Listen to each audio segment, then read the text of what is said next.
pessoal, Patrícia da 333 aqui. Estamos no Simpósio Brasil Sul de Suinocultura. Hoje pela manhã estivemos no pré-evento da Oligo Basics.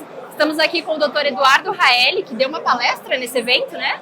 Sobre solução nutricional que são capazes de minimizar as perdas reprodutivas. Então vamos falar um pouquinho mais sobre isso, doutor? E fala pra gente quais são os principais desafios da fêmea moderna e como a gente pode superar esses desafios pensando nutricionalmente. Excelente pergunta.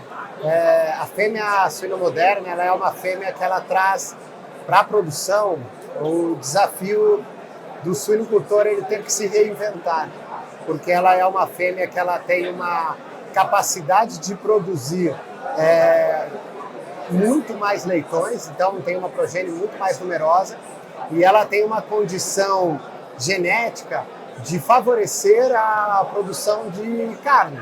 Então ela é uma fêmea que traz dois desafios.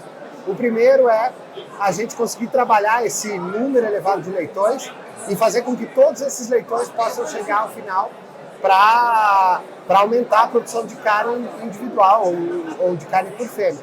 E o desafio de fazer com que essa fêmea ela produza muito mais carne magra, ele vai contra uma necessidade reprodutiva dessa fêmea em ter que reter ou manter ou crescer o tecido de gordura para poder ter uma longevidade maior.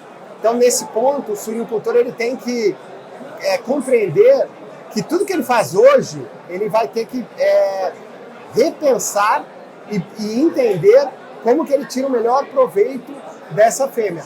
Em termos de nutrição, é uma fêmea muito mais exigente. É uma fêmea que ela que antes produzia 12, 13 leitões, hoje ela está produzindo 19, 20 leitões. Então a exigência nutricional dela em todas as fases de produção, ela também vai se moldar conforme essa quantidade de animais que ela produz. Então um dos pontos chaves de superar esses desafios é o suinocultor ele entender que o que ele faz hoje pode ser evoluído. E ele largar os paradigmas tradicionais e começar a pensar nessa fêmea não só como uma produtora de leitões, mas também como uma produtora de leite e como a principal responsável por fazer com que esses leitões possam ser viáveis e possam levar todo esse crescimento genético até o final a uma produção maior de carne. E isso passa desde a gente pensar toda a relação de proteína, de aminoácidos, até os microminerais e os micronutrientes como as vitaminas. Então, nesse ponto, a gente começa a ter uma necessidade de conhecer melhor essa fêmea e aproveitar melhor o que as novas tecnologias elas nos trazem de informação para poder casar essa necessidade da fêmea com essa possibilidade adicional que esse tipo de nutriente ou tecnologia traz. Maravilha, realmente mudou muito, então a nutrição muda junto, né? Acompanha. E de forma prática, assim, o que a gente tem hoje para trazer essas soluções para o campo? A primeira coisa é a gente não esquecer o básico. Então, tudo que a gente faz, ele tem que ser bem feito e tentar não inventar alternativas de remediação. A gente tem que entender que é uma fêmea com mais exigência, então a gente tem que trabalhar a exigência dessa fêmea. A gente tem que entender que é uma fêmea que precisa de mais espaço, então a gente tem que trabalhar o espaço dessa fêmea.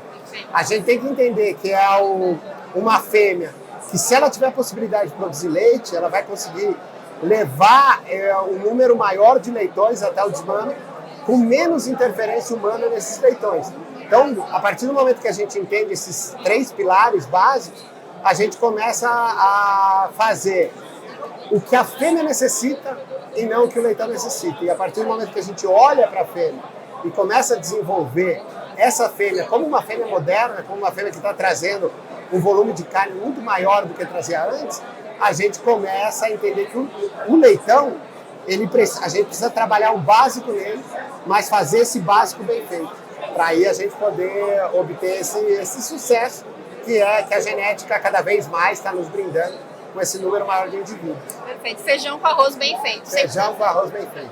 Perfeito. Obrigada, doutor, pelas informações, tanto hoje no pré-evento da Oligo, quanto agora aqui no Eu stand. que agradeço a oportunidade. Beleza, obrigada. Obrigada, pessoal. E agora estamos aqui com o Alvimar Jales, que falou sobre mercado no pré-evento da Oligo Basics. Alvimar, a Oligo trouxe um evento com muita inovação, tecnologia e também mercado. Qual é a importância que você vê de falarmos sobre mercado em espaços como esse? Eu acho que são dois aspectos muito importantes. Um que é trazer o que a gente usa de tecnologia no mercado, para analisar o mercado, né? Porque parece que tecnologia é só para produção, todo mundo reconhece o nível tecnológico da suinocultura.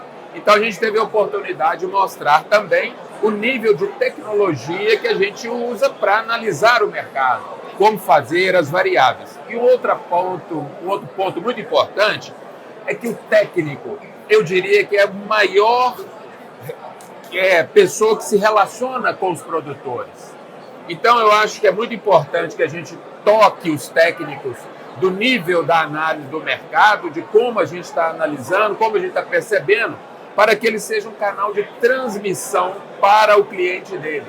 Então, quando ele chegar lá na granja e o cliente tiver as demandas dele a respeito do mercado, mesmo sem ser um especialista em mercado, ele vai conseguir, olha, estão fazendo assim, eles utilizam esta lógica, e aí ele vai ajudando o cliente dele a melhorar nesse aspecto também. Maravilha. E você, como especialista do mercado de suíno, traz pra gente a perspectiva, o que a gente vê pela frente aí em relação ao mercado. A perspectiva é muito boa quando a gente mostrou lá em detalhes aonde estamos com os preços neste ano de 2025 na suinocultura brasileira, né? É num nível superior, no nível próximo do máximo em situações de normalidade. E com o custo de produção consistentemente num nível menor, nós estamos vivendo uma fase de lucratividade muito boa. E vamos pensar um pouquinho por que disso. A suinocultura brasileira, eu diria que ela foi beneficiada pelo enxugamento da crise de 2021 e 2022 do mundo.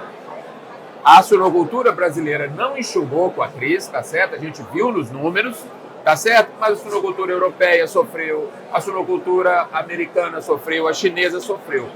Com um nível de oferta mundial menor, os países exportadores vindo buscar no Brasil um mercado interno que está consistente num nível bom de preço, tudo isso conspira a favor da suinocultura brasileira e eu continuo vendo um cenário muito favorável, muito bom e merecido para a nossa suinocultura. Maravilha, ótimas notícias aí para o setor. Com certeza. Muito obrigada, Alvimar. Obrigada.